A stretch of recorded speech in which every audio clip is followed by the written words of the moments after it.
pagsamba sa iyo, Panginoon. Lord, ang mga salita mo aming maririnig sa umagang ito, Panginoon. Lord, ito po ay inaasahan namin na magbibigay ng panibagong sigla at kalakasan. Maging sa mga awitin, na aawitin ng bawat isa, magilid ang lahat ng ito. Sa iyo namin pinagkakatiwala. Kaya Lord, binabalik ko ang mataas na papuri para ngalan pagsamba. Ito pong aking dalangin sa pangalan ni Jesus. Amen. Praise God.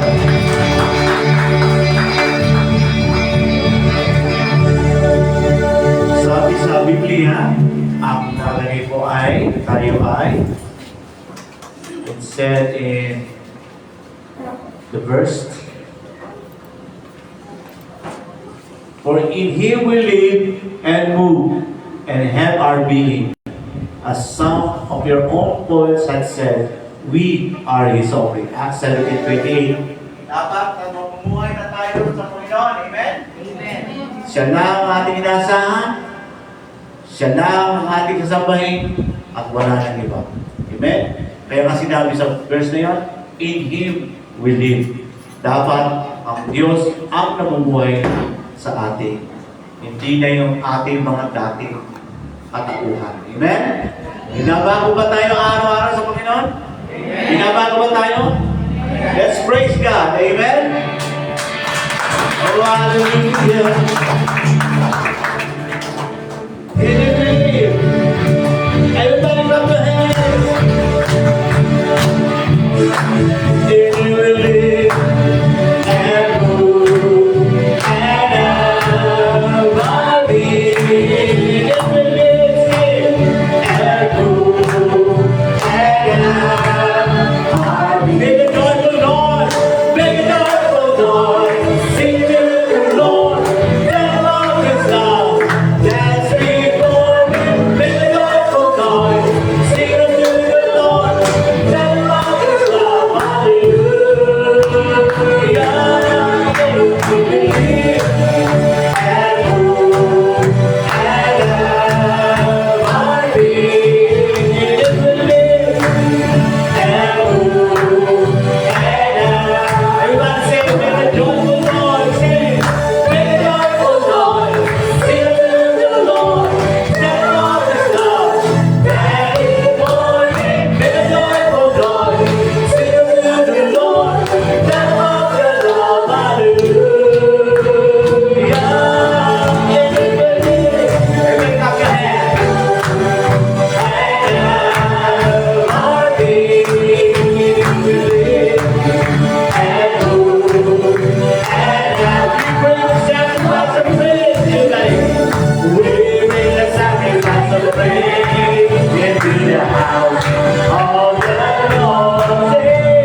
Everybody, you are here right now. You always serve to God. Walang pakukulang. Buo-buo inalay nyo. Sino dapat inalay natin sa umagang ito? Ang ating mga sarili. Amen? Are you ready to offer yourself to God? Are you ready to offer yourself to God? And then say, and we offer up to you the sacrifices of thanksgiving. And we offer up to you the sacrifice. Hey, why don't you to lift your hands? Sabi natin, and we offer up to you the sacrifices of thanksgiving, and we offer up to you the sacrifices of joy. Oh, let's all worship the Lord. Bigyan na masigabong kalakal ang ating Panginoon.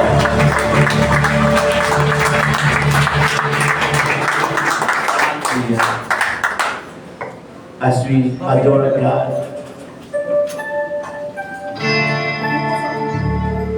come, let us bow down and worship. Let us kneel before the Lord, our God, our Maker. For He is our God, and we are the people of His pasture, the flock under His care. Psalms 95, verse 6 to 7. Amen. Let's all give the respect, the reverence to God. Kung pwede kayong yumuko sa Panginoon, kung pwede kayong lumon sa Panginoon, let's all adore God. Amen. Oh, we worship You. Yes, oh Lord, we worship You. Let us adore the ever-living God and render praise unto Thee. Let's worship who spread out the heaven and established the earth, and whose glory is revealed in the heavens above, and whose sweetness is all manifest worship. It's manifest throughout all the earth. He's our God. There is none else. Oh, we worship You. Lift your hands to God. Let us adore the ever-living God and render praise unto Thee, who spread out the heavens and established the earth. Let's worship the Lord. And whose glory is revealed in the heavens above, and whose greatness. Let's all worship the Lord and say, it's manifest throughout all the earth. He's our God.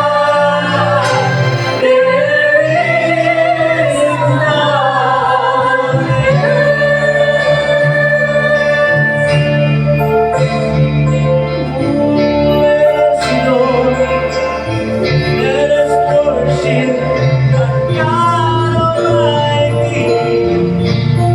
Oh, let us worship the Lord our God.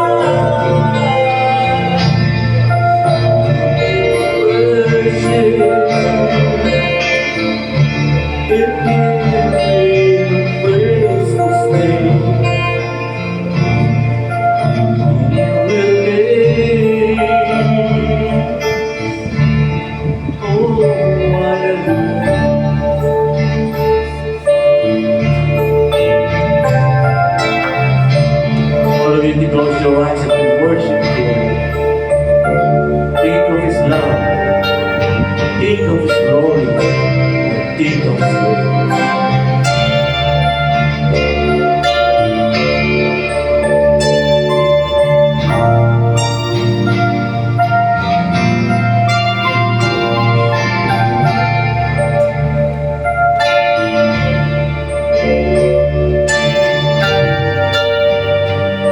greatness.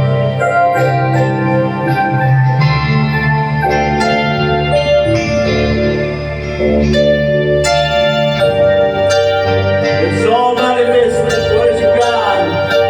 He is manifest throughout all the earth. He is my God. There is none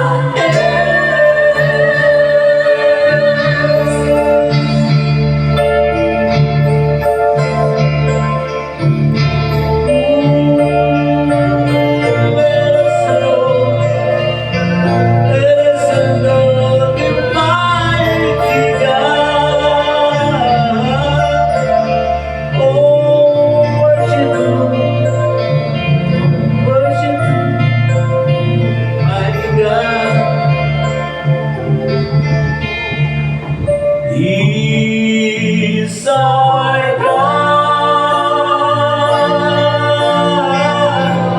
There is none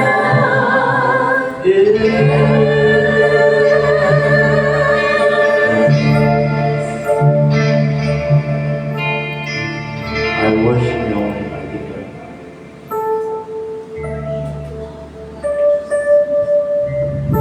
Oh, let's worship you.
hands and feel the presence of God.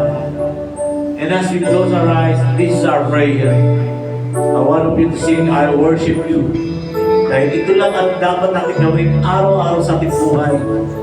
To worship God. To serve God. We want to have the victory in your life as you face trials in our life. You worship God. You worship Him. Kahit minsan mahirap, you worship Him. Kahit may sakit, you worship Him. Kahit walang trabaho, you worship Him. Kahit araw-araw mo humihinga, you worship God. Amen. Close your eyes. I want all you to close your eyes, please. And feel the presence of God. I worship you. This is our prayer. Almighty God, there is none like you. I worship you, oh Prince of Peace. That is what I long to do. I give you praise, for you are my righteousness. These are my Lord. I worship you, Almighty God. There is none like you. There is none like you.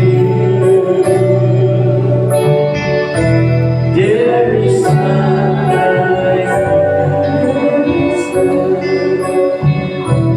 There is none. Oh, is there is none. Oh, so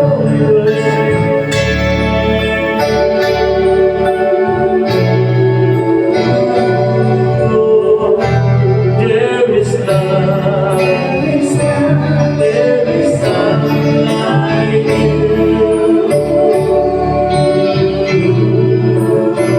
Lord, there is none. There is none like you.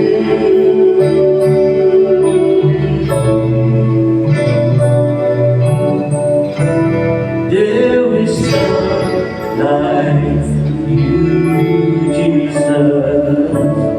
And this is our prayer, Lord, that we should always praise you and worship you for our whole life. As long as we live, we are bound to worship you, to praise you. Pagising sa umaga, pagtulog namin, I worship you, Almighty God. And this we ask in Jesus' name we pray. Amen. Sigaw mo palakpak ang ating Panginoon. Sigaw mo palakpak.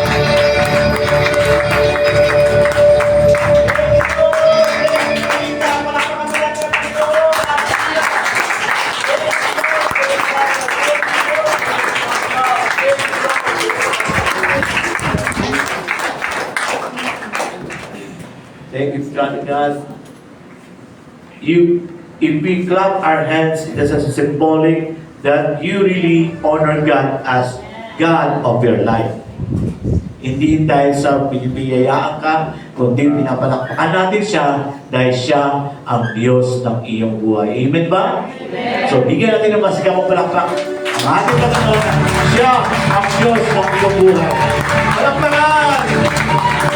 Palakpakan natin, Panginoon! Sumigaw! Sumigaw! Sagala! Sagala!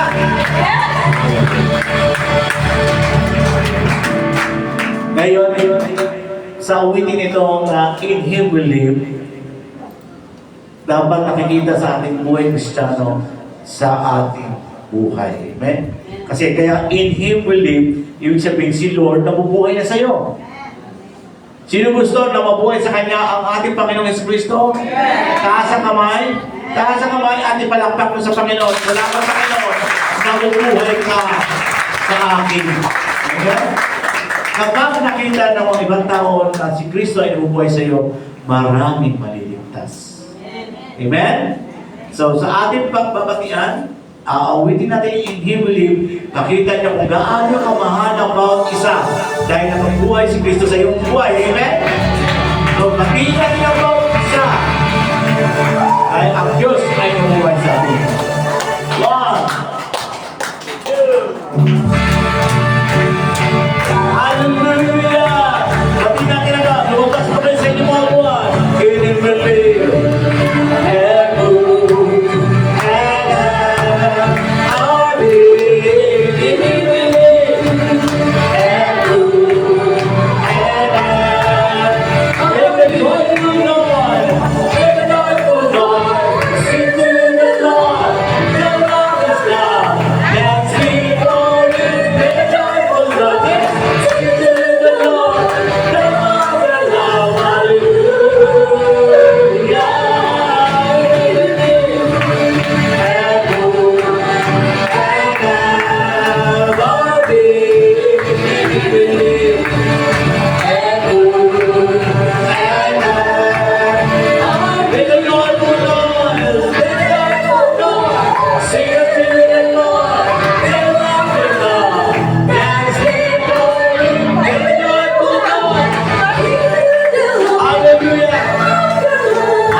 Kayo ang pag-alay sa Panginoon. And I'll offer unto you the sacrifices of thanksgiving. And we offer unto you the sacrifices of joy. Hallelujah mo lang pala natin po ngayon.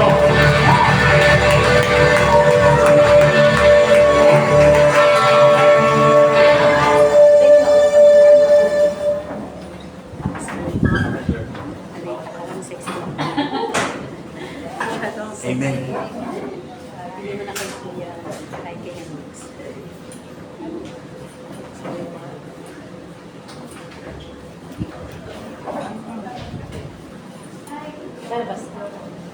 Amen. Amen. Ayan. Hallelujah. Ang pangit tingnan ng upuan. Ang pangit tingnan ng upuan. Dapat dito kayo lahat sa harap. Amen. Ayan. Kasi maganda tingnan pag ano, bako-bako. Laktaw-laktaw. And amen. God is good. All the time. All the time. God is good. Amen. Laging mabuti ang ating Diyos. So, Sabi nga kanina sa ating verse na talagang ang Diyos ay mabuti. Amen? Buong isang linggo, napakaraming ginawa ang Diyos sa ating buhay. Amen? So, huwag tayong mahiya na ito po ay ihayag at iparinig sa kaaway na talagang siya ay hindi tagumpay sa ating buhay. Amen? So, sino po ang nais maghayag ng kabutihan ng Diyos? Parang nararamdaman ko si Ate Oni. Si Ate muna bago si pare. Kasi parang sabi ko kanina, parang nararamdaman ko si Ate Oni. Si Ate Daisy muna dahil na-miss natin. Sa Bible study namin, hindi uso yung ladies first. Kasi sabi kanina ni Kuya Henry, siya daw. Pero na-miss natin to kaya si Ate Daisy. Kaya po pinupuli ko ang Panginoon kasi napakabuti ko ng Panginoon na dumadaan ako ng alam ko naman siguro sa panahon. Lagi ako nahihilo. Pero bagaman talagang meron ako nung tinitake na gamot, by faith, doon nakita yung pagsunod ko naman ako nagpa-check up, nagpa-laboratory. Pero pinangawakan ko, sabi ko, Lord, 1 month lang, hindi ko piniklaim to na high blood ako. Hindi ko high blood, Jesus name. Kaya purihin ng Panginoon until now na talaga yung sabi sa'yo for 3 months, para 1 month ko lang na-take it. Until now, wala na akong kinitake na gamot. And by faith, lagi lang, Lord, i-sustain mo yung strength ko, ikaw yung kalakasan ko, ang espiritu na di ba may kapangyarihan po kami. Kaya pinagkakaroon ng power in the name of Jesus, review ko. Eh talagang po yun, parang dadalaw yung hilo, tapos okay na naman pagkakit. Kaya ang biyaya ng Panginoon, hindi natin masanas at kapangyarihan ng Panginoon yung sa atin ang kumikilos. Kaya talagang ang gusto lang talaga ng Panginoon, magtiwala ka lang. Oo, yan, doktor, binigay yan ng Diyos eh. Gano'n pa rin, magpagamot pa rin. Pero doon ko nakita yung kapag sabi ko, Lord, sabi ko, tingnan mo nga naman, 3 months ko ititik at alam ko na raw yun, yung maintenance. Talagang by faith, talagang Lord, hindi, in-claim ko na nag-take na ako, sumunod naman sa doktor, laboratory naman. Eh, kung ilang Panginoon talaga, yun na lang, gulay, butas, tsaka exercise. Eh, kung sumasakit man, siguro ano lang yun. Kasi hindi yan, wala yan, Jesus. Kaya kung yun ang pansa isang kapulit, talagang sabi niya, ang mga pagbigay ng kaluluwa sa Panginoon, pananampalataya talaga natin. Gaano ka nagtitiwala sa Diyos, help mo yan, lakas mo yan. Lahat, ng aspeto ng buhay natin talagang nagaya yung tanda, i-open mo talaga, Lord, sa ito eh. Kami ako ng buhay namin, di namin alam yung bukas eh. Maraming pinaplano. Ako talaga, maraming pinaplano, pero sabi ko na lang, akala ka na, Lord, kung ano kalooban mo sa buhay namin. Hindi natin alam kung ano ang bukas. Pero alam natin, hawak man yung sa bukas. Kasi sa pagkakas. Amen. Talagang biyaya ng Lord ang lahat-lahat na meron po tayo. Kasi kung sa atin, talagang gusto natin comfort zone. Pag may naramdaman, dito na lang ako sa bahay. But, thank you, Lord. So, next, sino pa? Hindi nga daw uso sa amin yung ladies first. Kaya si Ate, si Kuya mo.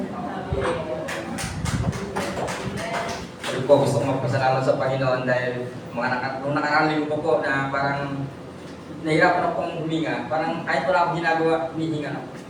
Pero dapat po nung Monday, nasa tansal po. Pero nagpadala po ako sa kaya humingi po ako ng tawad kay Lord na kung nakakaramdam ba tayo, hadlang ba yun? No, dapat hindi. Bilang isang Kristiyano, talagang dapat pag mga gano'n na nakakaramdam tayo, kung inaano tayo ng kaway, dapat sundiyok and then manalagi, lumakot agad kay Lord. Dahil alam naman na may Panginoon ka na tutulong. No? Kaya nagpapasalamat po ako dahil sa kagalingan na pinagkakutan niya dahil medyo lang yung Panginoon ko. Medyo nakakahinga na po ako ng Tapos kanina rin po, na naman, parang sabi ko lalagnatin ako ng bigat, nakakaroon ko. Ay, sabi ko talagang nakita ko po yung ng kaaway na talagang yung pa talaga. In Jesus' name, hindi ko ngayon, ay God. Kaya dapat po, matuto po natin maglaban. Alam mo po yung sitwasyon na meron tayo, ay magbulang po agad tayo kay Lord. No? Magbulang po tayo at kagalingan. 101% ibigay niyo po. At salamat sa Panginoon na po ako. Hindi po. Ayan. So, yun yung sabi nga, hakbangan natin yung ating pananampalataya. Pero, kailangan pa rin natin yung pa-check up sa doktor. Kasi, ang mga doktor, alam naman natin na binigyan din niya ng wisdom ng Lord, no? Para sa ating gamit sa ating physical. Kasi meron tayong nagagawa minsan, nakakain, na hindi na pala para sa ating katawan, sa ating health. Kaya hindi po kawalan o kabawasan ng pananampalataya kung tayo po ay magpapadoktor at iinom ng gamot na ang pupusahin ng nararamdaman. Okay? Ate Olin. Mga kapatid, kayo lubos na nagpapasalamat sa kagalakan na binibigay ng Panginoon. Sabi ng gano'n na, the joy of the Lord is my strength. O, salamat sa Panginoon. Totoo yan, dahil tayo na sa katawan lupa pa, talaga naman nakakaramdam tayo ng mga sakit na naman sa mga panahon at mga yung bumabata ng edad. So, talaga nangyayari po yan. Pero salamat sa Panginoon dahil may Diyos tayo na laging binabangon tayo sa banig ng karamdaman at tayo ay pinapalakas. Dahil alam ng Panginoon na yung katawan na yan talaga namang masyado fragile po yan. Pero ang Lord, lagi tayo binibigyan ng kagalingan, kalakasan para lalo pa tayo magamit hanggang sa tayo kunin niya. Ganun din po nararamdaman ko. So salamat din sa Panginoon dahil napakabuti ng Lord kasi talagang ako'y lubusan na masaya dahil sa mga paraan na ginagawa niya ay talagang kailangan mapagbigyan na. Kasi po, may time talaga kami sa family at katulad kami ng tatlo dito nga sabi ko, binibigyan ko ng mga schedule. At nagkabit po ako ng schedule po sa kanto dahil ako po nakita ng anak ko, sinundo po ako, nakakakotse siya tapos sabi niya, ba't nakaupo ka dun sa kanto? Naulit na naman po yung mga natutulungan po natin na nakaupo lang po doon. Ako po nakaupo at nagkakain na po kami at talaga na yung mga kapitbahay na nakatingin. So, hindi po ako natutuwa ako dahil sabi ko, Lord, sa mga paraan ng pangit man, maganda man, magalit ka. Kahit sabi mo, bakit yun nagdoon? Bakit di ba mga ano yun? Kasi ito na po yung ginagawa ko dati. Pag ako nag-cluster, pag ako po may nakakita ng mga at hindi mo kapatid, mga nakaupo, talaga naman. Kasi ikaw kumakain ka na masarap, nakakagawa ka ng mga bagay. Sila nakaupo lang at umaasa sa mga bigay ko anong meron ka. Kaya ramdam ko po yun dahil talaga namang yun nagay sa akin ng Lord. Yung kagalakan na makaano ka sa maliliit na bagay, talaga namang sa Diyos na lagi ang kapurihan. Kaya salamat sa Panginoon, yung kalakasan natin para makapaglikod pa rin, hindi lang talaga yung mga karamdaman. Salamat sa Diyos, sa Diyos ang kapurihan. Amen. Totoo po na talagang sa Diyos ang kapurihan sa lahat kasi sana lang po nakatingin na si Pastor Lola sa oras. Nais ko rin po magpasalamat sa Panginoon kasi po noong Saturday ng gabi, kamuting na po ako, hindi po kahapon, noong nakaraan.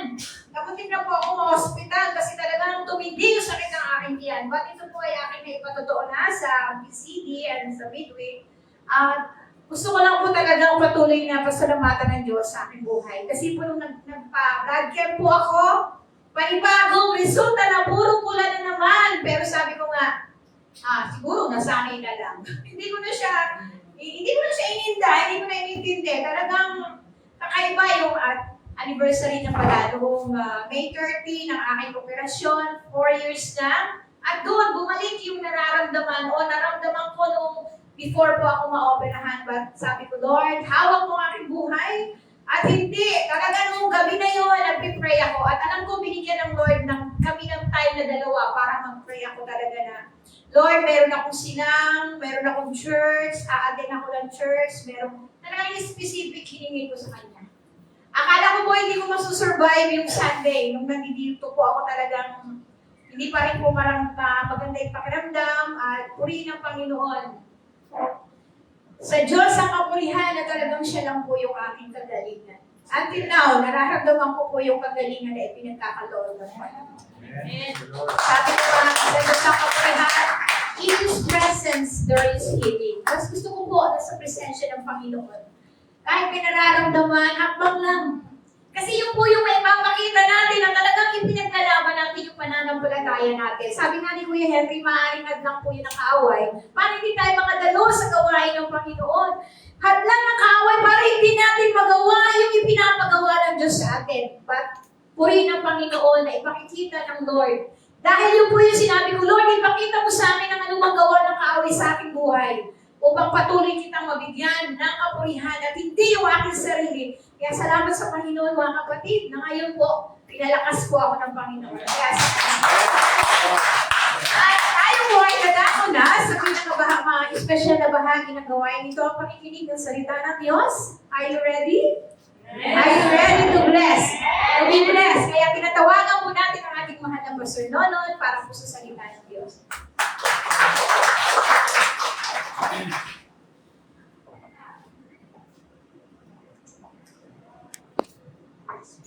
Praise God. So, kamusta na po kayo mga kapatid? Mas mabuti kaysa dati. Amen. Dahil patuloy pong kumikilos ang Diyos, patuloy na tayong binabago, no? At patuloy na tayong pinalalakas. No? Totoo po yan, marami tayong mga nararanasan sa ating pisikal na katawan, minsan sa ating kalooban, no? sa ano pa bang aspeto ng buhay natin. Pero patuloy po tayo na magtiwala sa ating Panginoon, no? Na siya ay kasama natin, no? At siya ay, sabi nga, He's more than enough. Amen mga kapatid. Siya po yung sasagot sa ating mga pangailangan. At siya po ay higit pa, no? Sa sapat sa buhay po natin.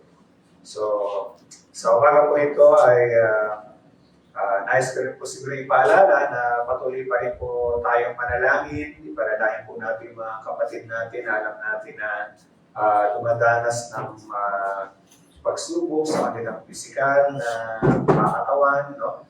Nalala ko tuloy yung anak ni Nanay Susan, si Chris, na nasa hospital. Pinili ko sa, actually, na-confine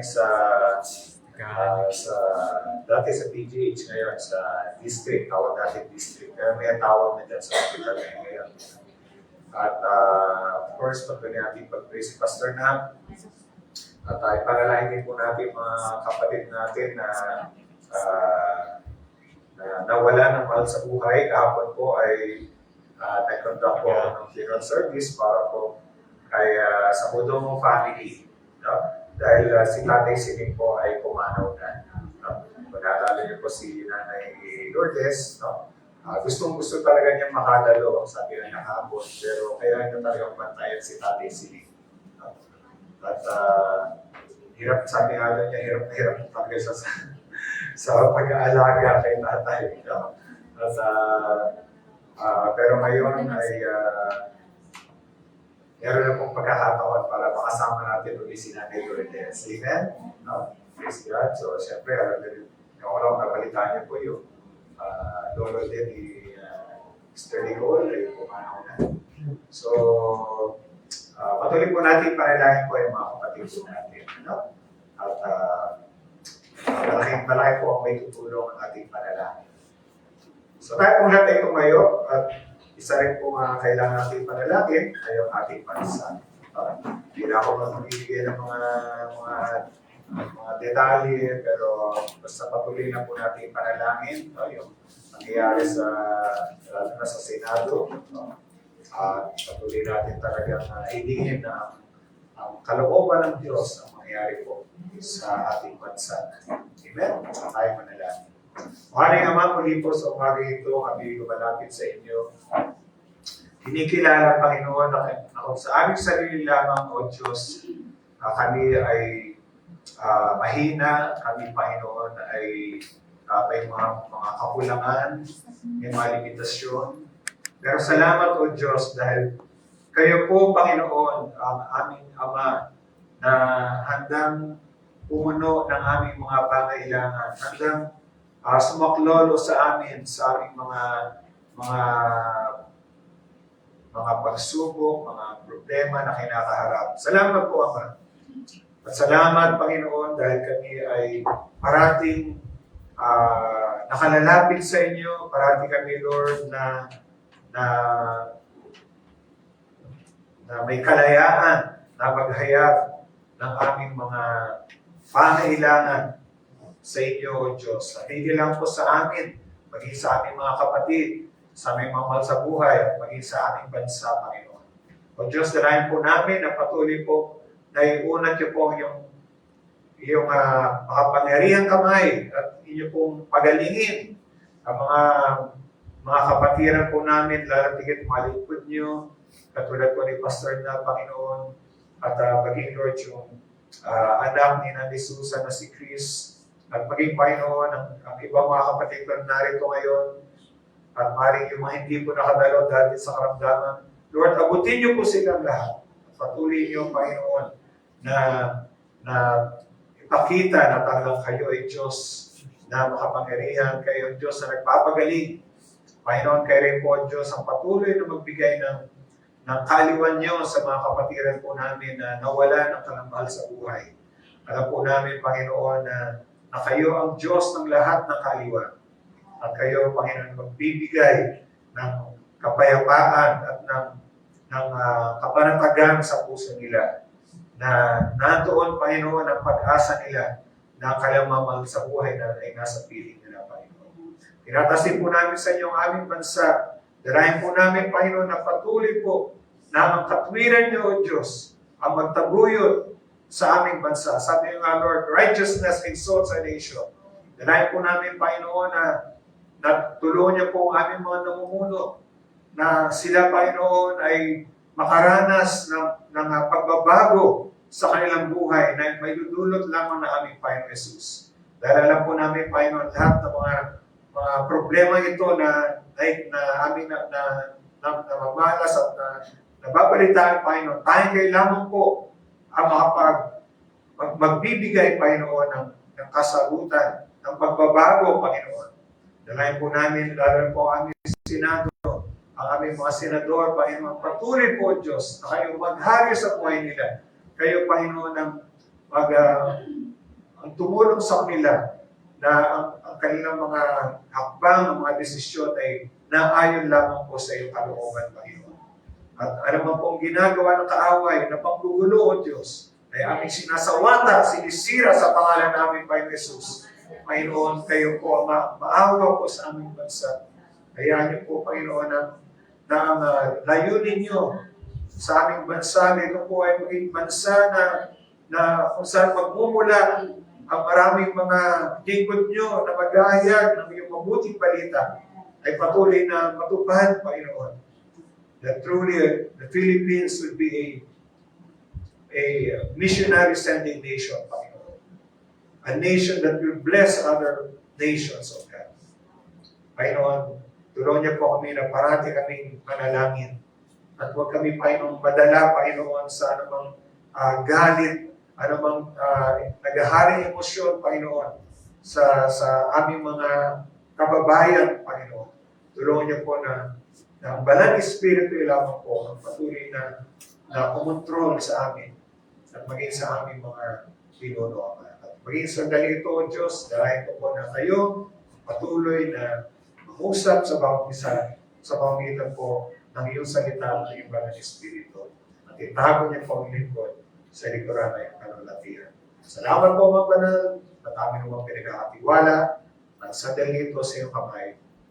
Sa pangalan ng aming Panginoon Jesus. Salamat po na kayong Diyos na sumasagot na higit pa sa aming inaasahan, higit pa sa aming iniingin, ayon sa iyong kagandahang loob at sa iyong Panginoong kapangyarihan naman. Ito lang po ang aming samang panalangin sa pangalan ng aming Panginoon Jesus at ang lahat ng mga anak ng Diyos ay magsabi na Amen. Amen. Amen. Hallelujah.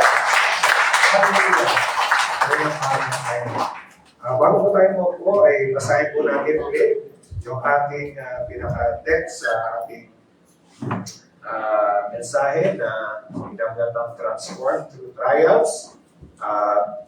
Basahin po natin ang sinabi sa James chapter 1 verses 2 and 3. Sabi nga po dito sa Tagalog, mga kapatid, mag-alala kayo.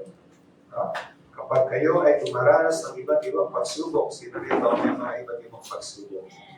Nasa kamay. Dahil sabi tayo daw ay malungkot, Tayo po ay magalak. Amen. Amen. Thank you, Lord. Sapagkat alam ninyo na lalong magiging matatag ang inyong pananampalataya matapos inyong pagtagumpayan ang mga pagsubok na yan. Amen. Praise the Lord. Tayo po ay mga kapatid. At nakaraan po ay ating napakinggan kung ano ba ang dapat na maging tugon natin sa mga pagsubok.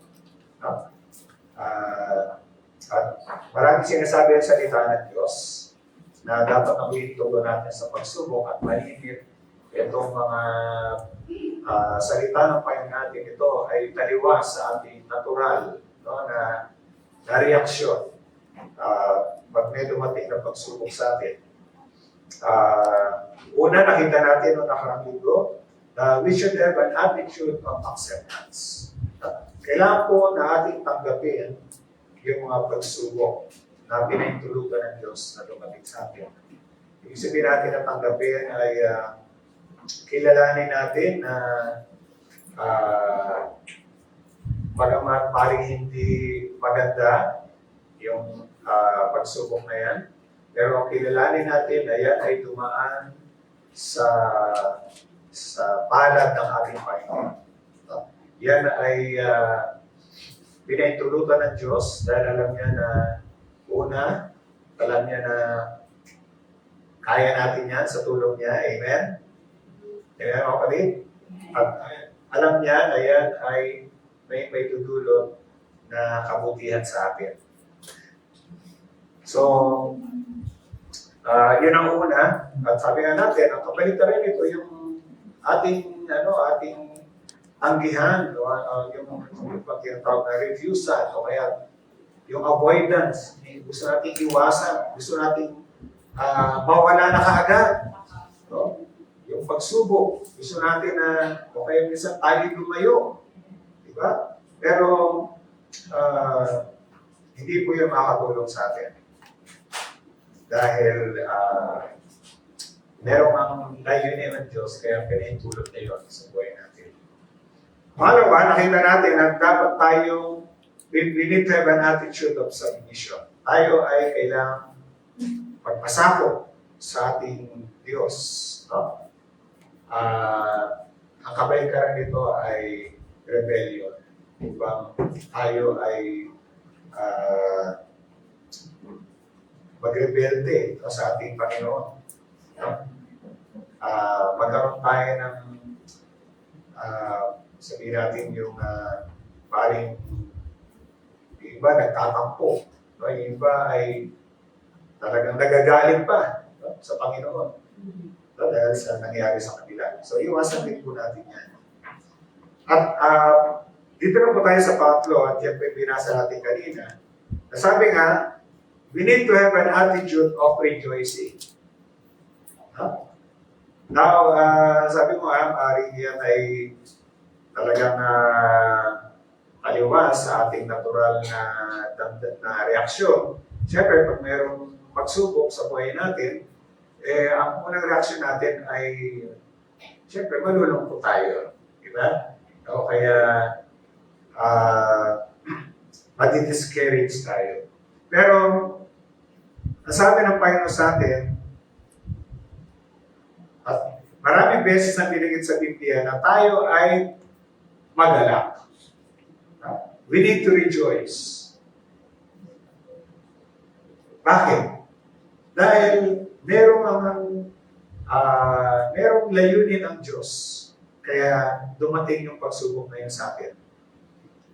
No? Bukod sa James chapter 1, gusto ko basahin natin 1 Peter chapter 4, verses 12 and 13. No? Alam niyo, ito po ang unang Pedro ay sinulat sa mga kapatiran natin na dumadanas ng suffering o kaya paghihirap na ito ay dahil sa persecution, dahil sa mga pag-uusip na naranasan nila. Alam naman po natin, mga unang mga kapatiran natin, talagang matindi yung persecution o pag-uusip na dinanas nila. Dahil yung mga unang Kristiyano ay sabihin natin, yung mismo mga kababayan nila, yung mga kapwa-Hudyo nila, ay sabihin natin, opposed sa kanila. Pero bukod doon, yung sabihin natin, yung naghahari panahon na yun, yung mga Romano, ay ganun din, no? Kumaga, against din sa Kristyanismo. Kasi para sa mga Romans, no? Ang Diyos nila ay yung emperor. No? Kaya siguro na meron kayong mga narinig ng mga kwento o kaya mga napanood na yung mga unang Kristiyano noon, anong ginagawa sa kanila? No? Ang ginagawa sa kanila sila ay pinapakain sa leon. No? O kaya, meron pa nga nung time no, nung ni Emperor Nero, ng mga Kristiyano po noon ay pinagbintangan na sila yung dahilan kung bakit nasunog yung bahagi ng Rome. Pero totoo noon, yung emperador ang may kagagawa noon. No? Gusto niya kasi lalo pang palawakin, no? Kaya meron siyang plano talaga, kaya pinasunog niya yung bahagi ng Rome. Pero ang sinisi niya ay mga Kristiyano. At ano yung ginawa sa mga Kristiyano, no? Sila ay ginawang mga human torch. No? Sila ay isinabit sa mga poste. No? At siguro nilagyan ng langis o alkitran o naman at sinindihan. Sila ang naging ilaw doon sa siyudad. No? Kaya sinulat ni Apostol Pedro ito sa mga Kristiyano na dumadanas sa matinding pagsubok. No? At yun ay yung pag-uusig. Ano sabi niya? Sabi ko lang sa Tagalog, sabi rito, mga minamahal, huwag ninyong pagtakhan at ituring na di pa karaniwan ang mabibigat na pagsubok na inyong dinaranas. No? Do not be surprised. Huwag kayong mabibigla pag may dumating na yung mga mabibigat na pagsubok. Sa halip, sabi ni Pastor Pedro, magdala kayo sa inyong pakikihati sa mga hirap ni Kristo at magiging lubos ang inyong kagalangan kapag nahayag ang kanyang kadakilaan. Amen? So sabi rito, huwag daw tayo, siyempre ito ay para din sa atin. At alam, naniniwala ko tayo ay dumadanas din ng pag-uusig. Maring hindi kasi intindi nung ginanos sa mga kapatiran natin noon. Pero meron pa rin tayo nararanasan pag-uusig. Sino sa inyo rito naranasan ng kayo ay usigin? Doon ang inyong mga parang mga mahal sa buhay o kaya mga kasama sa trabaho, no? O kaya mga na ibang tao. Naikwento nga sa'yo, alam niyo, dati pag nakapunta kami sa ating mga daughter church, nalaman ko, iba-iba yung tawag sa mga Kristiyano. No? Yung iba, ang tawag sa mga kapatiran natin ay burn again. Burn again. Ako lang ba burn again, di ba? Siguro medyo parang inaasar lang talaga na, no? Iba naman tawag eh, born against. Okay. Ano yung mga tinatawag sa mga kapatiran, no? Hindi ko alam kung anong tinawag sa inyo, pero pwede tayong makaranas ng pag-usig sa mga pananalita o kaya mismo mga gawa, no? Gawa nila sa atin. No? Dati na, mayroon kayo yung pastor na, pag siya'y naglalakad din sa San Isidro, narindi yung mga nagbubulong-bulong yung mga tao sa simbahan, sabi, ito na ang tupang liga. Okay. Yun ang tawag din ang pastor. So, pero sabi niya, tayo ay magalak. No? Halimbawa, pag tayo nakaranas ng mga pag-uusig, bakit? Tayo ay nakikihati sa mga hirap ni Kristo. Right? Sabihin, naranasan natin, sinabi ng Apostol Pablo na Naalala yung sabi ni Apostol Pablo ay, sabi niya, ang hangarin ko ngayon ay lalo makilala si Kristo at makihati sa kanyang paghihirap. I want to know Christ and the fellowship of His sufferings. Okay? So, yung naranasan ng ating Panginoon Jesus ay naranasan din natin.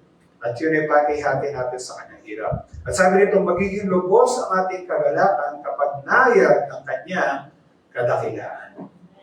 Amen, mga kapatid. No?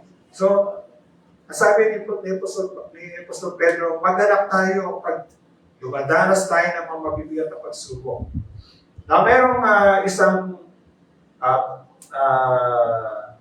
propeta sa Lumang Tipan na siya ay natuto rin. Tinuruan din siya ng Panginoon na magkaroon ng right attitude. Kasi nung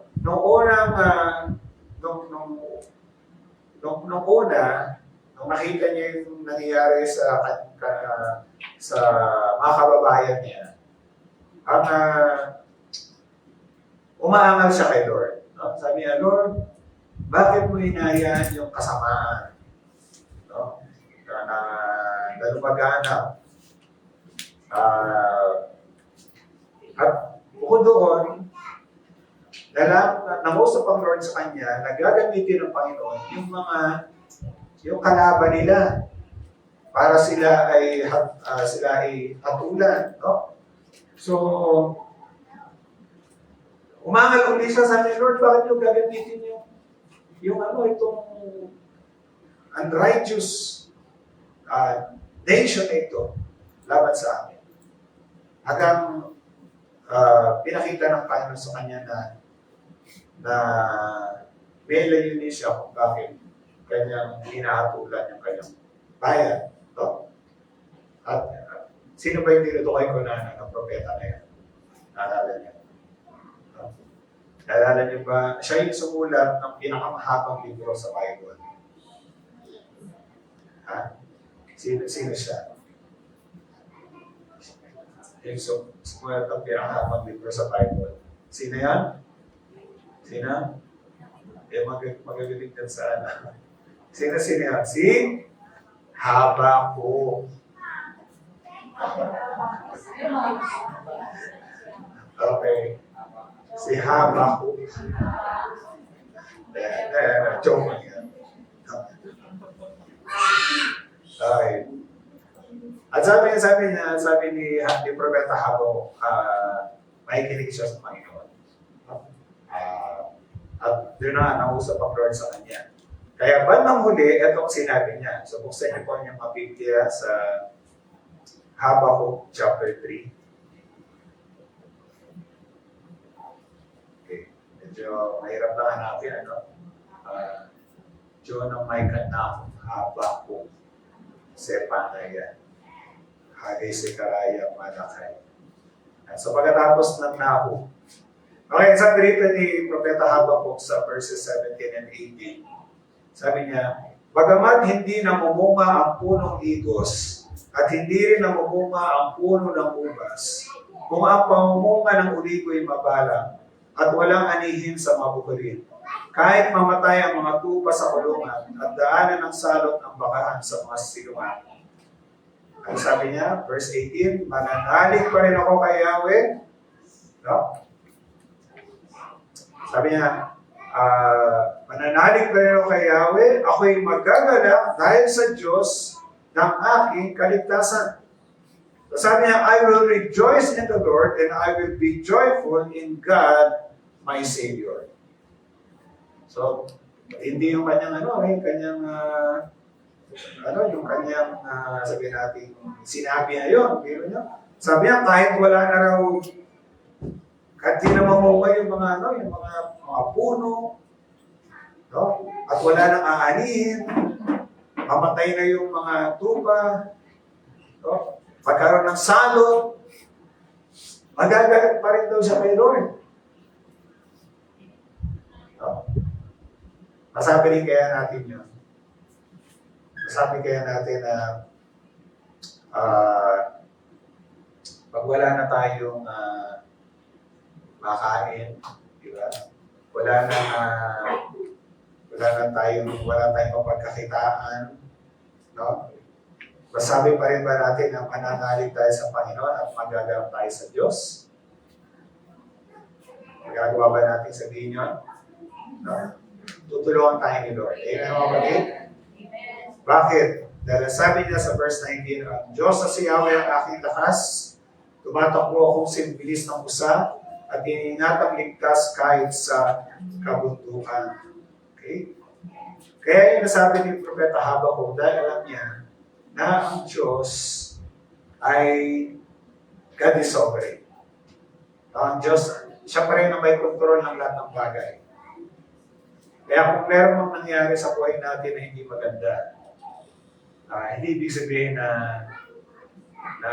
wala ng kontrol ang Panginoon. Hindi. No? Meron lang siyang gustong gawin. Kaya pinintulutan niya yung mga bagay na yun. Kaya, magandang tularan natin si Habakkuk. Sabihin natin ang mananalig pa rin ako kay Yahweh, magagalak pa rin ako sa Panginoon. Kahit dumanas tayo ng mga kahirapan o kaya mga kawalan, dahil alam naman natin hindi tayo pababayaan ng ating Panginoon. Kaya mga kapatid, at doon makikita talaga yung pananalig natin kay Lord. So, dahil isang magandang kwento sa Bagong Tipan at alam niyo na ito, yung nangyari kay Pablo at kay Silas. Alam naman natin na itong kwento na to, no? Mabasa natin sa Acts chapter 16 na dahil sila ay may pinalayas sa masamang espiritu sa isang batang babae at nagalit yung mga may hawak sa batang yon at yung mga tao at sila ay pinakulong. Pero makikita natin na sa kabila ng kanilang kalagayan, hindi sila nagmukmok, hindi sila nagreklamo. Amen? Amen ba mga kalit? Teka, isip pa ba kayo mga kalit? Alam ko medyo maraming, no? Tingnan nyo yung mga tabi nyo. No? Tingnan nyo lang kung nakadilat pa. Okay. So, anong ginawa nila? Sabi sa Acts chapter 16 verse 25, na ang pag-aating gabi na, sina Pablo at Silas ay nananalangin at umaawit ng mga himno. At nakikinig naman ng ibang mga bilanggo. Okay? So,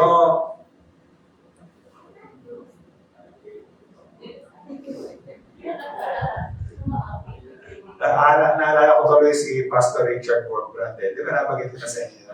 Yung Romanian pastor na pinakulong na dahil nagsasalita siya laban sa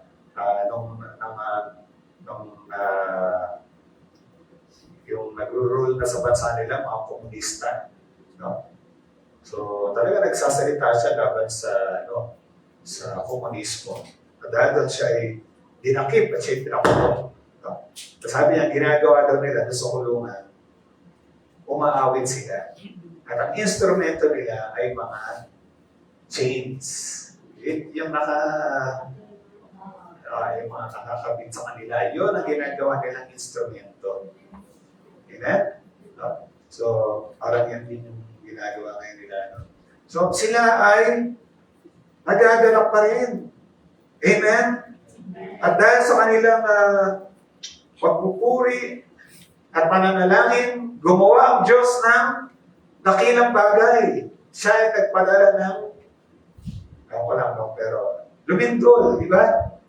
At nainig yung bilangguan at bigla nang nakalag yung kanilang mga anikala at sila ay nakalaya.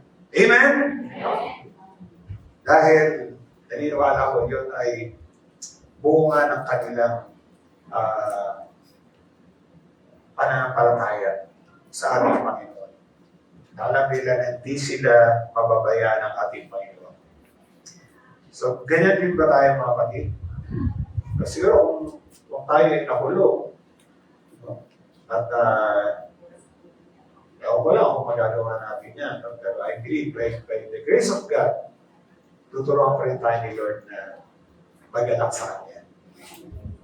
Parang hindi pagkakulong ang sitwasyon natin, parang meron tayong bigat na pangailangan, o kaya parang meron tayong problema kinakaharap. Pero kapatid, I believe hindi yung dahilan para hindi na tayo mag-anak sa Panginoon. Ano po ang kabaliktaran ng kagalakan? Palagay ko ang kabaliktaran niyan ay murmuring. Ano yung murmuring? Tingnan ko kung anong Tagalog ng murmuring eh. Bubulong-bulong.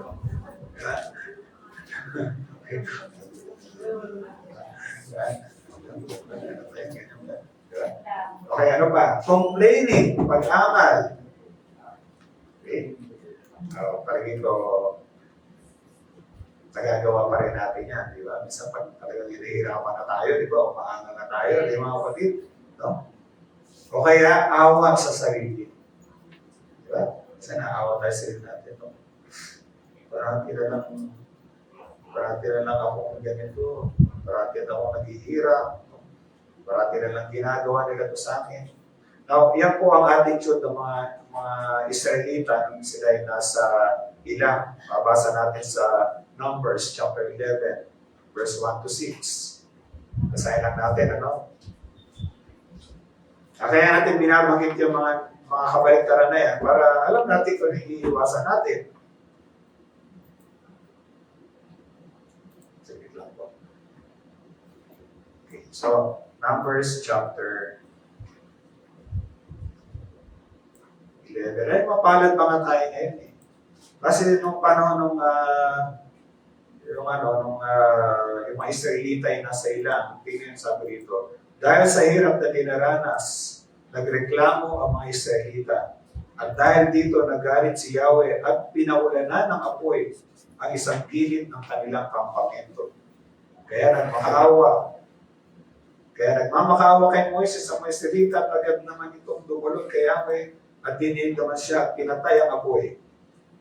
Pero mabasahan sa verse 6, ang mga nakisama sa paglalakbay ng mga Israelita ay labis ng nananabik sa dati nilang pagkain at agaya sa kanila ang mga Israelita. Kaya nagreklamo na naman sila.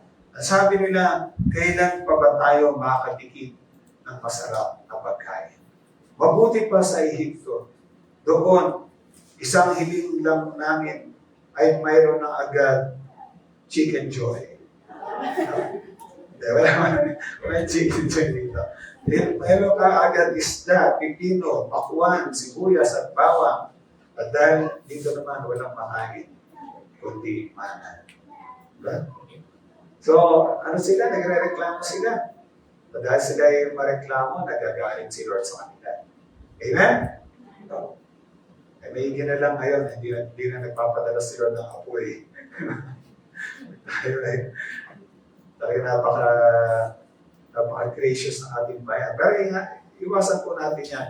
Ito yung nakwento ko na ito sa inyo. No? Alam niyo, tayo mga tao talaga, hindi tayo makontento eh.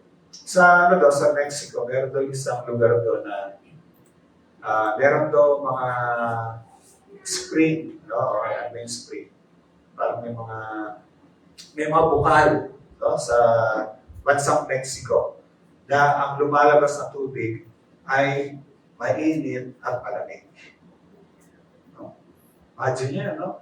Diba, merong bukal sa bakuran niyo, tapos ang lumalabas na tubig eh, malamig. Okay, pwede kang maligo doon, di ba? Nagninita ka, pwede kang uminom, di ba? At saka meron lumalabas din, mainit. So ano pwede mong gawin? Magluto. Magluto ba? Pero kung gano'ng kainit yun, pwede kang magluto. So, iba naglalaba doon, no? Dahil maganda nga yung tubig. Eh, may turista. Nakakita sila. Ay, sabi niya sa mga taga-ron, napakapalad niyo naman. Ang ganda naman dito sa lugar niyo. Merong yung bukal dyan, may malamig na tubig. May mainit na tubig. No? Pero sabi nung taga roon, alam niyo, sabi nila, hindi, pero ano pa rin kulang pa rin Hindi pa rin nagbigay ang kalikasan ng sabon. Okay.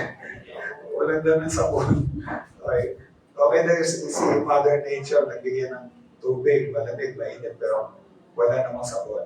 Okay? So, hindi sila kontento. Pero ng tao Pero dapat po mga kapatid, tayo ay magkaroon ng attitude ng pagpapasalamat at attitude, lalo na ng pag-uugali ng kagalakan sa Panginoon. Amen mga kapatid?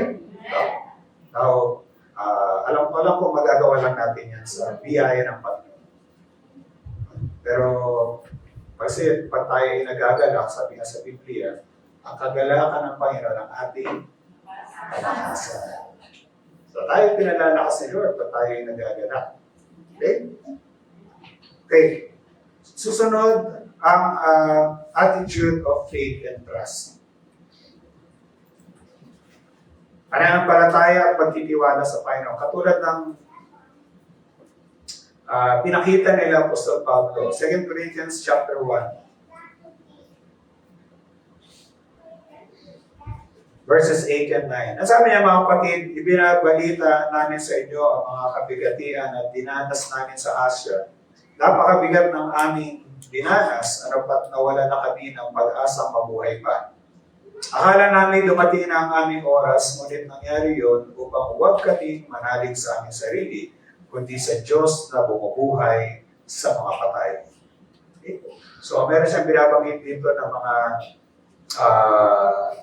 mga troubles and experience nila, sabi sa salita si Apostol Pablo. Sabi niya, we were under great pressure, far beyond our ability to endure. No? Matindi yung dinanas namin, parang hindi na nga namin kaya. Akala namin mamamatay na kami. Pero ano sabi niya, nangyari yun para hindi kami magtiwala sa aming sarili, kundi sa Diyos na bumubuhay sa mga patay. Amen mga mali. No? Alam niyo, isa rin, nakita na natin na isang layunin din na kaya pinitulutan ni Lord yung mga pagsubok para lumago tayo sa pananampalataya. Na para mapatunayan talaga yung ating pananampalataya. Kung ito ba ay talagang tunay, no? At tapat.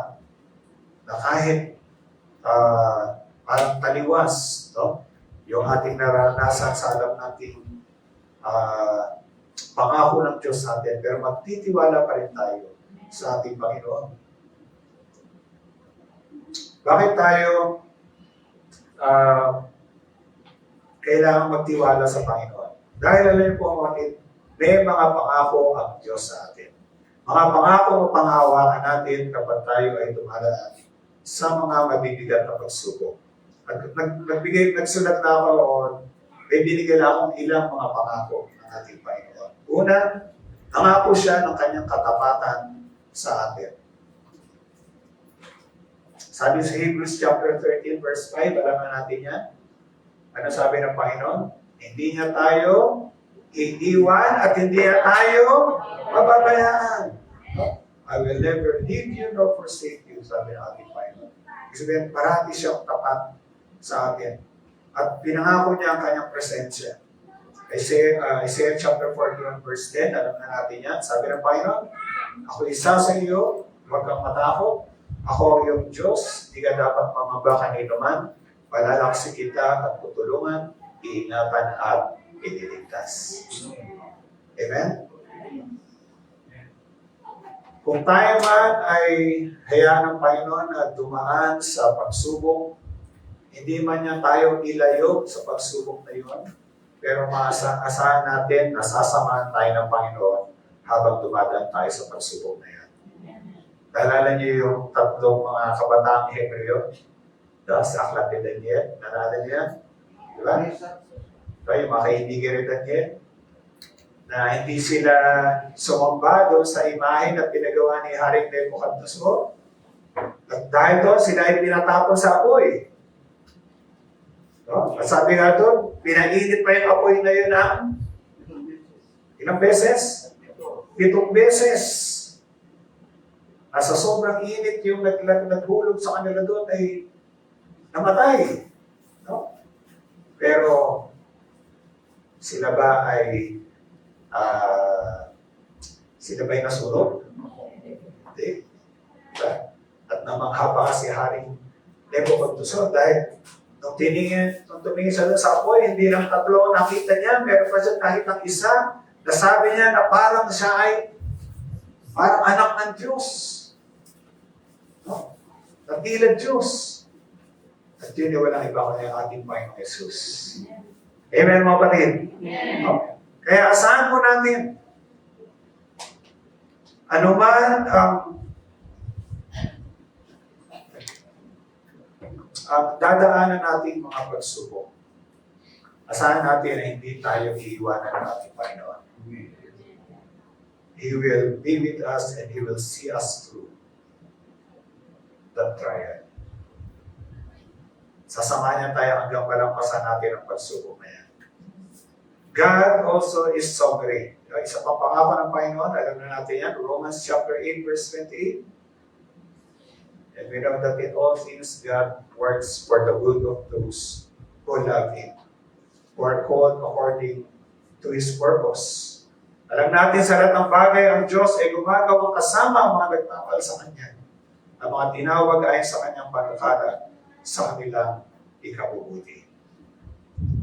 So, sabi rito, alam natin sa lahat ng bagay, we know that in all things. So kasama ba sa lahat ng bagay na yun yung mga pagsubok? Kasama mo ba rin? Parang hindi ata kong diba? Kasama po mga kapatid, lahat eh. Sa lahat ng bagay.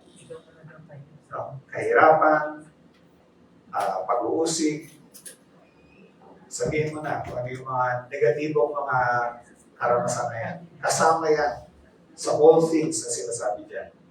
Na sa lahat ng bagay, ang Diyos ay gumagawa sa ikabubuti ng mga nagmamahal sa Kanya. Panghawakan po natin yan. Pinangako rin niya ang Kanyang tagumpay, His victory. Nasabi nga sa John chapter 16 verse 33. Sabi ng ating Panginoon,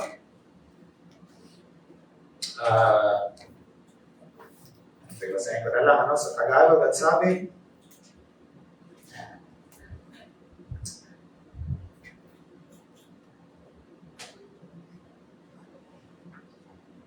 sinabi ko ito sa inyo upang kayo magkaroon ng kapayapaan sa pakipag-isa sa akin.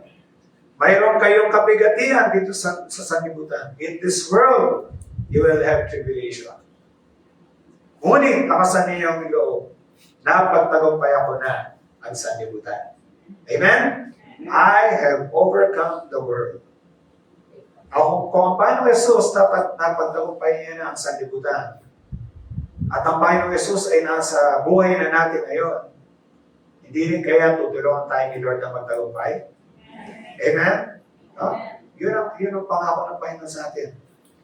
Kaya sabi sa Romans chapter 8 verse 37, we are more than conquerors through Him who loved us. Amen? Tayo ay higit pa sa nagtatagumpay. Hindi lang tayo nagtatagumpay, pero higit pa sa nagtatagumpay. Dahil ano man yung mga kalaban, ano man yung mga bagay na parang humahamon sa atin, kaya pang gawin ng Diyos na yung mga bagay na yon ay maka-contribute sa ating ikabubuti. Kaya sabi niya, we are more than conquerors. And of course, isang magandang pangako ng Panginoon sa atin ay ang kanyang pag-ibig na hindi nagmamaliw. His unfailing love. Ang sabi nga sa Romans chapter 8, tanong na natin ito mga kapatid. Basahin ko lang po rito sa Tagalog. At sabi, sino ang mapaghiwalay sa atin sa pagmamahal ni Kristo? Ang paghihirap ba? Ang kapigatian? Ang pag-uusig? Ang gutom? Ang kahubaran? Ang pamanig? O ang kaba? Meron ba mapag-iwalay sa atin sa pag-ibig ng Panginoon? Wala. No? At sabi ni Apostol Pablo, sapagkat natitiyak ko ang kapatayan, ang buhay, ang mga anghel, ang mga pamunuan, ang mga bagay sa kasalukuyan, ang mga bagay na darating, ang mga kapangyarihan, ang kataasan, ang kalaliman, o ang alinmang nilalang ay hindi makapag-iwalay sa atin sa pag-ibig ng Diyos. Pag-ibig na pinadama niya sa atin sa pamamagitan ni Kristo Jesus na ating Panginoon. Mga kapatid, sinama na ni Apostol Pablo dyan ang lahat ng bagay. No? Wala siyang tinira, lahat ng bagay, binanggit niya. Walang anumang bagay na makapaghiwalay sa atin sa pag-ibig ng ating Panginoong Jesus. Amen, mga kapatid. Kahit ang pagsubok, hindi makapaghiwalay sa atin. Dahil kahit tayo ay dumadaan sa pagsubok, mararanasan natin ang pagmamahal, ang kalinga ng ating Panginoon. Kaya patuloy tayo magtiwala sa ating Panginoon. At paano natin may papakita yung pagtitiwala na yun?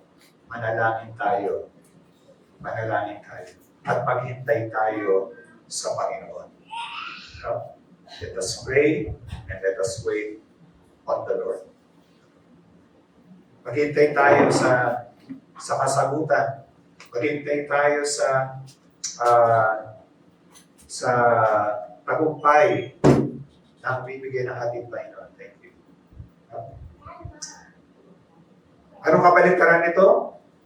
Pag-alinlangan, takot, pag-alala, pagkabalisan.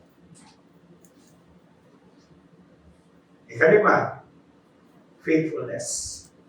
Maging tapat tayo sa ating Panginoon. Sa Revelation chapter 2 verse 10, ito ay sinabi ng Panginoon sa isang iglesia doon sa Asia, yung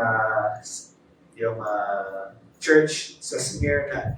Aray po, babagitin ko ulit, itong church nito ay it is a persecuted church. Isang iglesia na dumadanas ang pag-uusig. At ano sabi ng Panginoon sa kanila? Sabi ng Panginoon, huwag mong katakutan ang mga pag-uusig na malapit mo ng danasin. Tandaan mo, ipabibilang ko ng dyablo ang ilan sa inyo bilang isang pagsubok. Magtitiis kayo sa loob ng 10 araw at manatili kang tapat hanggang kamatayan. At ipagkakaroon ko sa iyo ang puto ng buhay. Be faithful even to the point of death, and I will give you life as your victor's crown. Amen? No? Alala ko tuloy yung isang character dun sa yung kilalang ito'y isang kilalang aklat, pero baka hindi niya rin hindi familiar doon. Familiar ba kayo sa Pilgrim's Progress? No? Actually, yan ay naging isang sikat na aklat. No? Maraming taon ang nakaraan. Naging sikat, parang naging pangalawa pa sa Biblia. Sa ikulat na isang preacher ng pangalan ay si John Bunyan. Si John Bunyan, dahil sa nangaral siya na salita ng Diyos, siya ay pinakulong. At habang siya nakulong, nakasulat siya. In-inspire siya ni Lord at sumulat siya ng isang aklat, yung Pilgrim's Progress. Kung hindi niya maalam yung kwento ng aklat na yun, sa YouTube, meron kayo mapapanood na animated version ito. At napakaganda po. Napanood ko yun during yung pandemic. Yung animated version itong Pilgrim's Progress. So, isang character doon si Christian, hinahanap niya yung Celestial City. Kasi meron siyang nabasa, actually, portion ng Bible nabasa niya, na meron daw syudad, no? na napaganda yung syudad na yun. So, mula sa bayan niya, umalis siya, at naglakbay siya kung hinahanap niya yung Celestial City. At habang siya naglalakad, merong mga nag-akay sa kanya, sabihin natin, nagbahagi sa kanya ng salita ng Panginoon. At nakilala niya ang Panginoon habang siya naglalakbay. Pero, meron siyang nakasama isang manlalakbay din, pangalan si Faithful. Kaya naalala ko si Petro dahil sabi niya, be faithful. Pero itong si Faithful, sila ay nakapunta sa isang lugar, yung tinatawag na Vanity Fair, na kung saan makamundo yung mga tao ron. No? At dahil hindi sila sumasang-ayon sa ginagawa ng mga tao ron, sila ay pinakulong. At itong si Faithful ay pinatay. No? So namatay siya dahil sa kanyang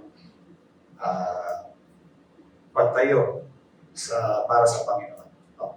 Kapatid, inaasahan ng Panginoon na tayo ay manatili pa rin tapat sa Kanya kahit tayo ay dumadaan sa pagsubok.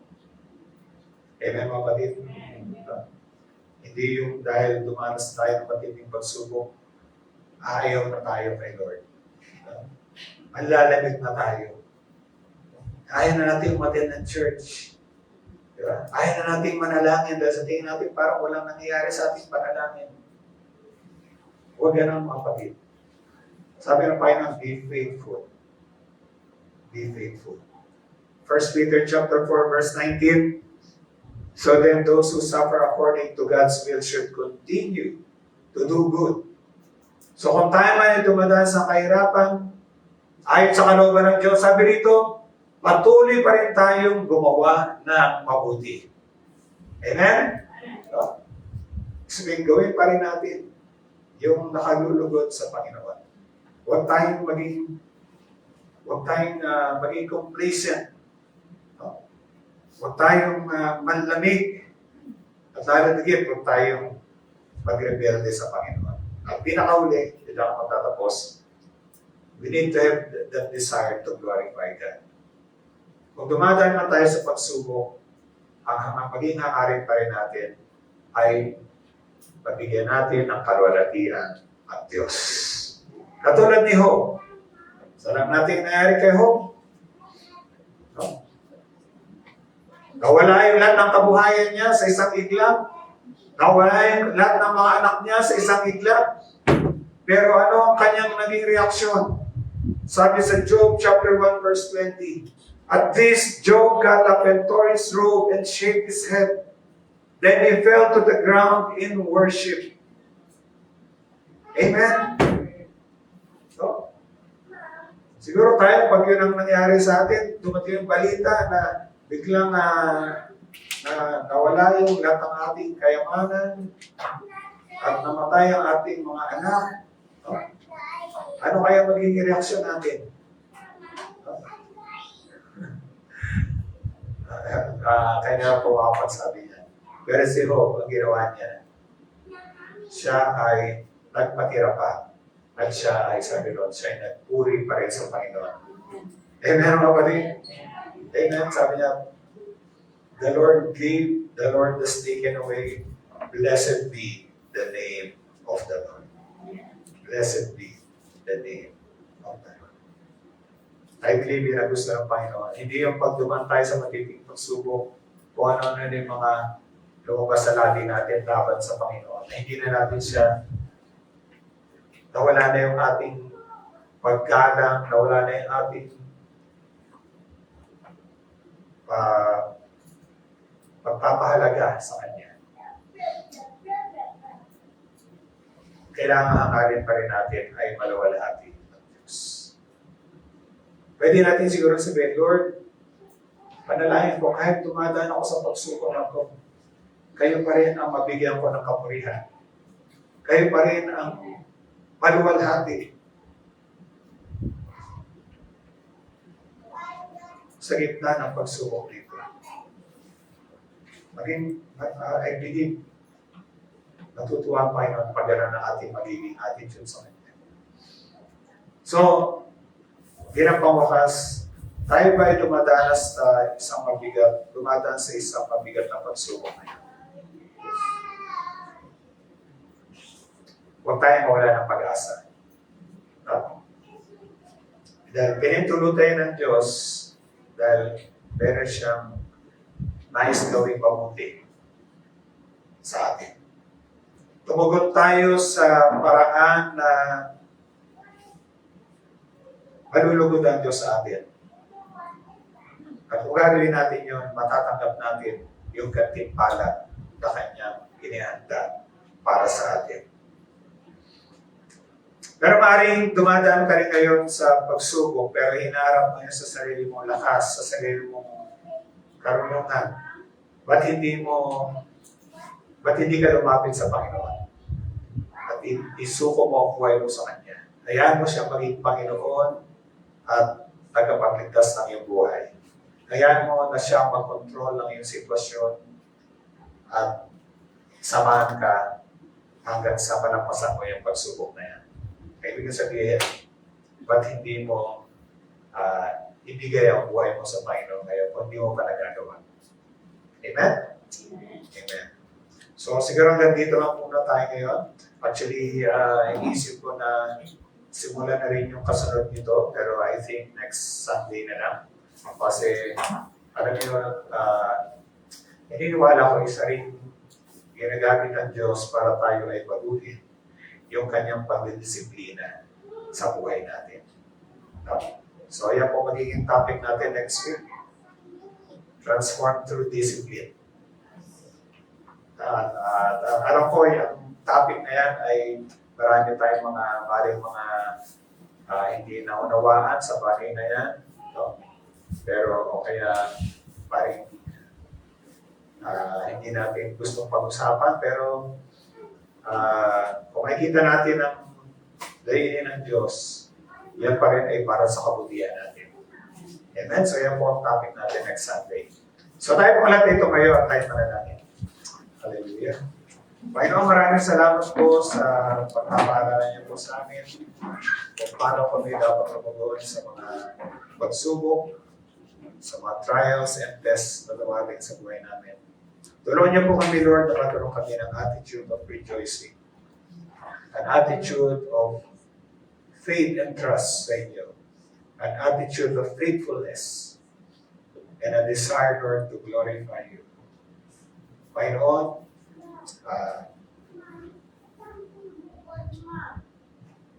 ituwid niyo po kami, itama niyo po kami kung sakaling mali po ang aming mga nagiging reaksyon, mga naiisip sa gitna ng pagsubok namin kinakaharap na yun. We pray, Lord, na sa iyong biyaya at sa tulong ng iyong banal na Espiritu ay mabigyan po namin kayo ng kaluguran sa pamamagitan ng aming tamang pagtugon sa mga pagsubok sa aming buhay. Ito po ang isang panalangin sa pangalan namin, Panginoon Jesus. Lahat tayo magsabi na, Amen. Amen. Mamari po tayo makaupo at pahingan po natin para sa atin sa ating pagbibigay.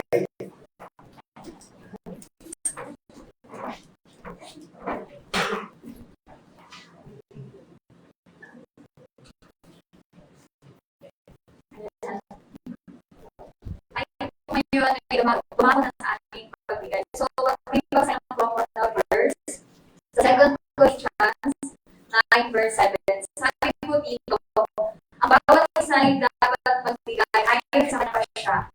Maluwas sa loob at hindi napipilitan lang, sapagkat iniibig ng Diyos ang nagbibigay ng may kagalakan. So, ito po ay salita ng Panginoon at purihin po ang Diyos sa pagkakabasa ng kanyang salita. So, ngayon po tayo po ngayon ay magbibigay. So, hindi pa po sa ating may ibibigay po natin ngayon, mahalaga po na tinitignan ng Diyos yung puso natin sa pagbibigay.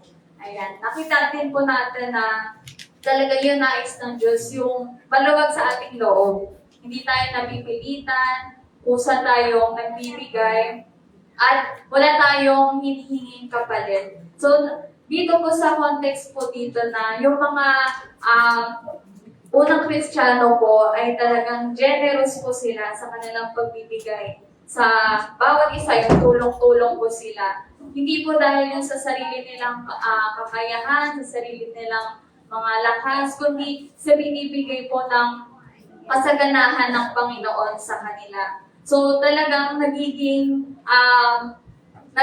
buhay buhay na po nila yung pagbibigay. Kaya ganun din po sa ating mga nananampalataya sa ating Panginoon na tayo po ay maging buhay na rin po natin yung pagbibigay. At talagang hindi na po natin ito tinitignan as obligation, kundi yung nagagalang na po tayo sa ating pagbibigay. Hindi naman po dito sinasabi na yung kung gaano kalaki ibibigay natin o kung maliit man yan. Ang ninanais ng Diyos, yung may kagalakan tayo sa ating pagbibigay. At hindi lang po yan na hihinto doon sa mga finances or money na binibigay natin, kundi sa ating mga sacrifices, yung oras natin, o talento, o kakayahan na ipinagkaloob sa atin ng Diyos. Ibigay po natin yun ng may katapatan sa ating Panginoon.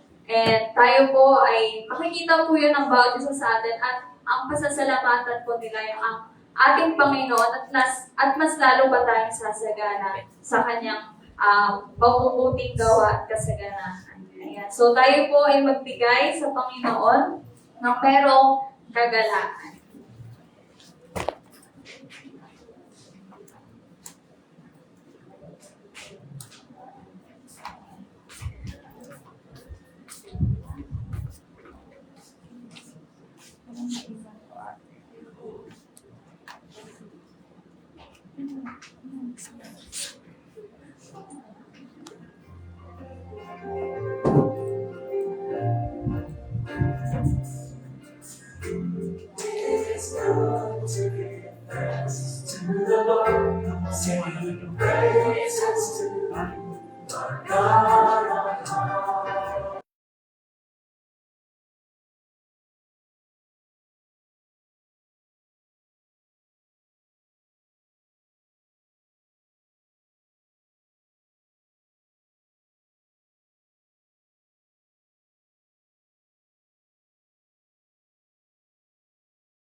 Gusto ko rin po ipaalala, tulad ng pinaalala ko nakarang mga linggo, na dahil malapit na rin na ating anniversary, ay pwede rin po tayo magbigay unti-unti para sa ating anniversary. Ayan, mas paano po namin kung magkano yung contribution ng bawat isa.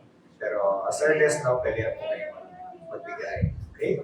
So tayo po natin tumayo bilang paghahanda sa pagtanggap ng parangal po ng ating Panginoon. Tayo po ay manalangin. Panginoong Diyos, muli po sa sandaling ito ay aming alalahanin ang ginawa niyo po, Panginoong pag-alay ng iyong buhay sa krus. Ito po yung pinaka-mabigat na pagsubok na inyong dinanas o kayo narito. Pero salamat dahil ito po ay inyong napagtagumpayan at inyong hinarap at ito ang nagdulot ng kaligtasan sa amin. Kayo, Panginoon, ang patuloy na magbigay sa amin ng pag-asa na ano po ang aming pinagdadaanan, yan ay napadaanan nyo na at higit pa. Kaya ito, ang mga ito ay ang galing po mapapagtagumpayan. Salamat po, Ama. Makabanalin niyo pa sa ito sa pangalan namin, Panginoon Jesus. Amen. Amen.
Ito ang aral na tinanggap ko sa Panginoon, binibigay ko naman sa inyo.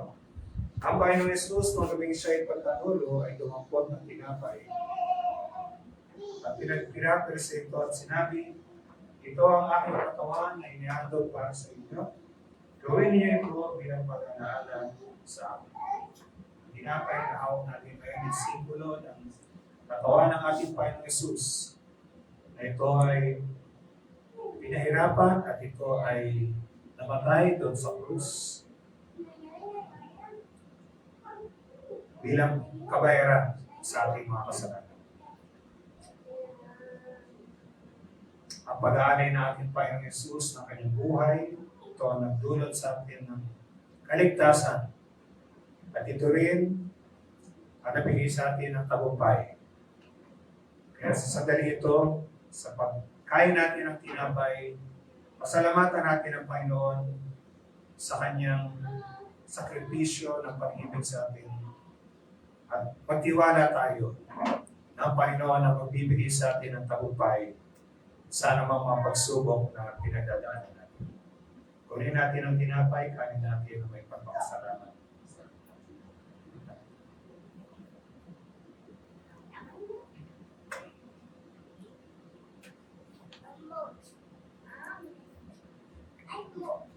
Gayun din man, matapos magapunan, na hinawakan niya ang saro at sinabi, ang saro ito ang bagong tipan na pinagtitibay na aming mundo. Tuwing inumin niyo ito, gawin ninyo bilang pag-alaala sa akin.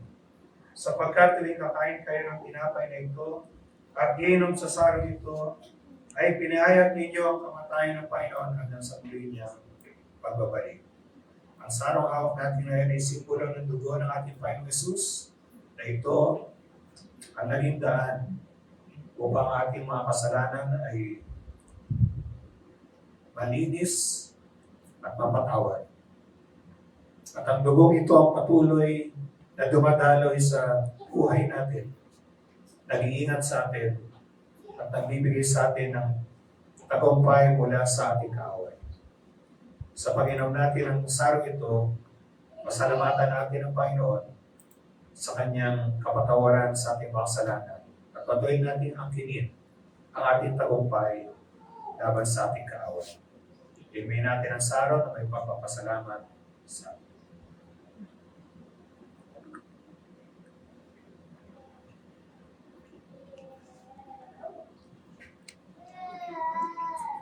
Salamat o aming Panginoon. Tulungan niyo nga po kami na kami ay lumakad na may katapatan at kami patuloy magbigay ng kaluguran at kapurihan sa inyo.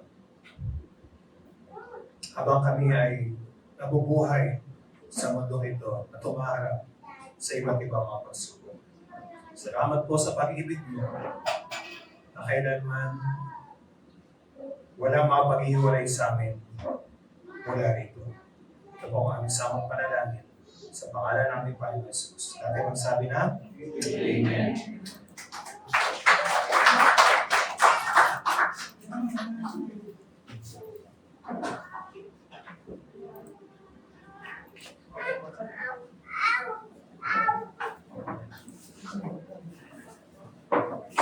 Maupo na po tayo para sa ilang mga announcement.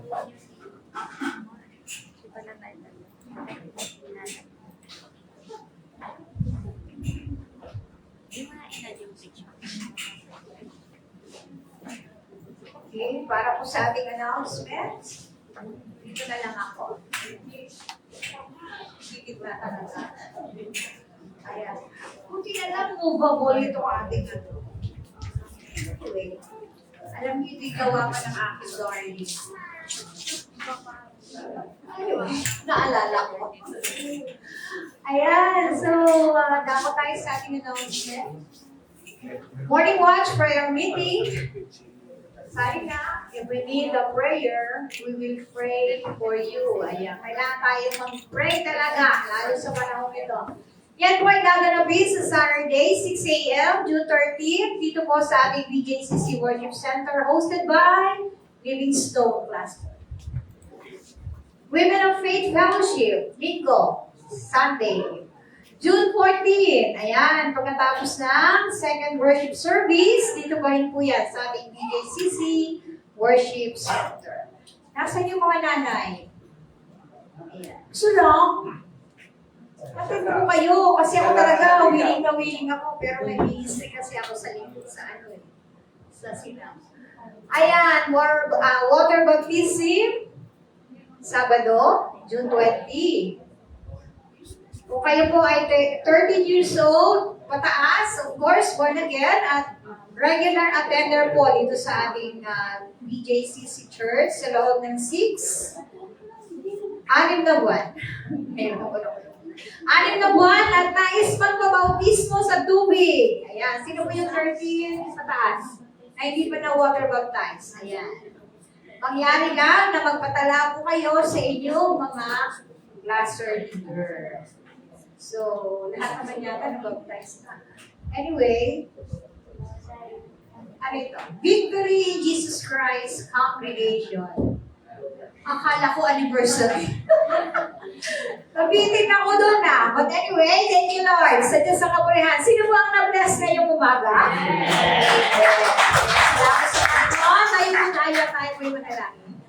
Purihin ka, dakilain ka, dakilang Diyos, sa natin nasa langit. Salamat po, Diyos, sa napakagandang paalala, Panginoon, na you will never leave us and never forsake us. Lord, kaya salamat. Salamat, Panginoon, na sa buong isang linggo, amin pong sisikapin maisa pabuhay ang mga salita mong aming narinig.